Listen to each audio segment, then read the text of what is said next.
Okay, usually when I can cover it entirely, I do. Can't always get it covered entirely, but as long as you have a good lid, that should be okay. But I go ahead and try to get it all covered whenever I can, right? And so next we're gonna move to the stovetop. Okay, so stovetop, boiling chicken. Yeah, this is just a process. It's gonna take a little time. So I come here, get my burner lit. I love a gas stove. Probably you might have an electric, whatever. Know your pans. These pans don't really like high heat, so I usually set mine somewhere on medium heat. And basically just wait for it to start boiling a little bit. I usually boil it or have it heating without the lid for a few minutes, and then once it starts to boil, I'll put the lid on it. A chicken this size, probably want to boil it about an hour or so. Maybe split breast, you could maybe get away with 45 minutes or so.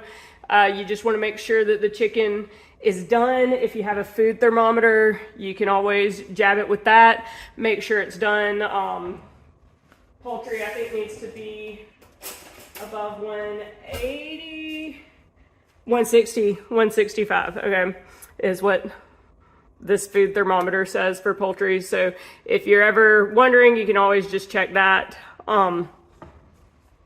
with the food thermometer off of Amazon, okay? But again, I usually just cook it, make sure it's pretty close to boiling for about a solid hour, and that's usually pretty confident. If you cook it for an hour, it might be a little overcooked. But again, we're putting this in a casserole. I'm not eating this directly, okay? So this is just going in a casserole. So I'll set my timer for an hour. I'll probably set it for an hour and 10 just to give it time to get up to temperature, and then I'll cut the heat off then. And once it starts boiling and I put the lid on, I will also reduce the heat for it to simmer and just kind of keep boiling. All right, so I'm gonna probably come and just turn on the different stages as we're cooking through here, okay? So I just set my timer for an hour and 10 minutes, and I'll tell you where the timer is when we come through different stages. All right, it's been a little over 10 minutes. We've got 59:35 left on the clock, so you can kind of see what this is done. All right, I'm gonna go ahead and put the lid on. You can see it's not really boiling yet, but we're seeing a couple little bubbles now and again. All right, so I'm gonna go ahead and put the lid on, but I'm not turning it down quite yet, so it's still gonna stay on medium heat. Okay, 46 minutes left on the clock. We can see it's boiling pretty rapidly now, starting to kind of hear it spill over a little bit. All right, so that's great. We've got a good, strong boil for 45 minutes. All right, so I'm just gonna lower this and just make sure that it's simmering this whole time and let it go for the rest of the 46 minutes and 7 seconds that I have on the timer. Okay. 26 minutes left on my clock timer. I adjusted this just a little bit to turn it back up. You can see now it's bubbling a good bit, and just kind of make sure it stays right around there is what I'm trying to do. So just that's about what I want it. All right, so a little under a half hour left. All right, the timer has gone off, so this has been boiling for a while. Let's take a look at it. All right. All right, so we can see that looks pretty good. Nice juicy broth. All right. And so usually I let this sit for a few minutes, and then I'll pull the chicken out and let it cool before I start to pluck the chicken. Okay, I pluck the chicken to use in the casserole, and I use the broth too for several different things. Sometimes I'll just take the broth and freeze it for something in the future. If I know I'm going to be cooking like butter beans and stuff like that, I'll cook butter beans in this broth. That'll be really good, and that type of thing. So, you know, sometimes I'll just take out a few cups and save it. Some of my recipes might call for some of the broth. If I wanted to make chicken and dressing later, it's not really seasoned for that, but those types of things are all good reasons to save the broth as well. And so tonight, what I'm going to do, I'm going to take the chicken out, and I'm probably going to do some butter beans or something like that in this chicken broth, okay?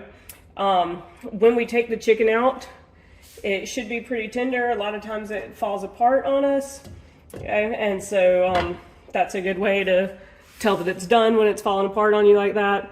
And again, like I said, I'll let it cool a bit before I start plucking it, and I do just pluck it by hand. Okay.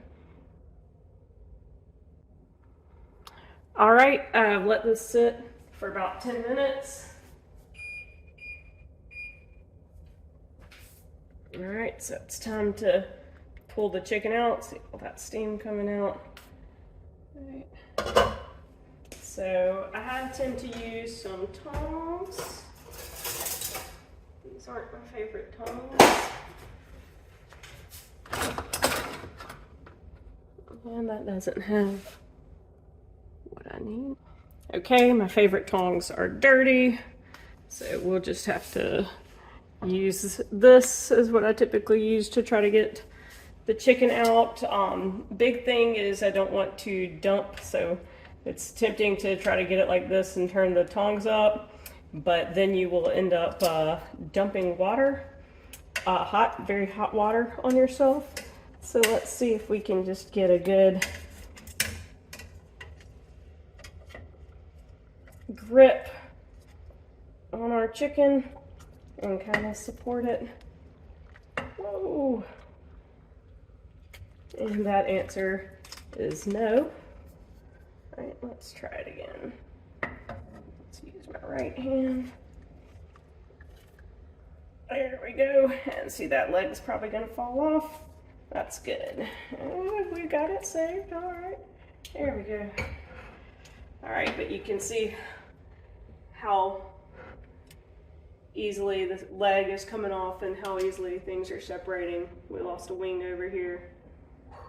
All right, so that's good and done when that's happening. And again, it's a little too hot to start peeling apart, but you can see what the inside looks like here, right? And once this cools, what I'm gonna do is I'm just gonna take the skin off. Okay, so I'm not gonna use the skin. That's just for flavoring and the broth and everything and in the cooking. All right, so I'm gonna discard the skin, right? And I'm gonna take these breasts and I'm gonna open those up, all right? And I'm gonna just pluck the chicken with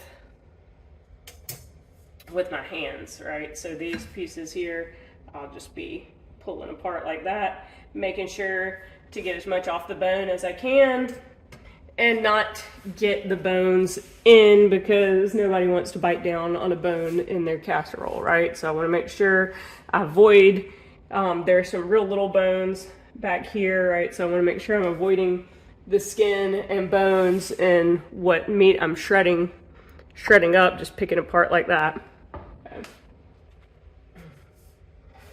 And then I can use that meat for soups, which I could also use the broth for some soups, but for soups, casseroles, and all sorts of other things, all right? I'm probably gonna make a chicken and broccoli casserole tonight, but that will be a video for another time, all right? And that's boiling chicken, getting ready for casseroles.